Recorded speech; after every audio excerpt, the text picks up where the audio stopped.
நான் திருச்சி மாவட்டத்திலேருந்து எடமலைப்பட்டி புதூர்லேருந்து நான் பேசுகிறேன். நான் வந்து ஒரு மாற்றுத்திறனாளி. எனக்கு ஒரு விபத்தில் வந்து 2 கால்களையும் நான் இழந்துட்டேன். இப்போ என்னோடய குடும்ப சூழ்நிலை ரொம்ப வறுமையில் இருக்குது. என்னோடய மனைவி தான் வந்து ஹோட்டலுக்கு கூலி வேலைக்கு, தினக்கூலிக்கு வேலைக்கு போயிட்டு எங்களுக்கு தினந்தோறும் பொருளாதாரத்தை வந்து அவங்க பார்த்துக்கிறாங்க. நாங்கள் ரொம்ப ஏழ்மையில் இருக்கோம். முகநூலில் வந்து நான் தாய் மனசு யூடியூப் சேனல் அன்பு அண்ணன் இளவரசனை வந்து நான் தொலைபேசி மூலம் அழைச்சு, "அண்ணா, எனக்கு இந்த மாதிரி என்னோடய குடும்ப சூழ்நிலை இப்படி இருக்குது.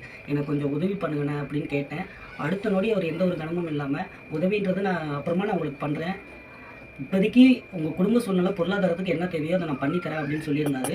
அடுத்த நொடியே நான் வந்து மளிகை கடைக்கு போனேன். அடுத்த நொடி வந்து எனக்கு ரூ. 3000 மளிகை பொருட்கள் வாங்கி கொடுத்து, எனக்கு ஒரு 10, 20 நாளைக்கு வந்து எந்த ஒரு சிரமமும் இல்லாமல் அண்ணா வந்து எனக்கு உதவி பண்ணியிருக்காரு. அண்ணா இன்னும் நிறைய பேருக்கு உதவி பண்ணிகிட்ருக்காரு.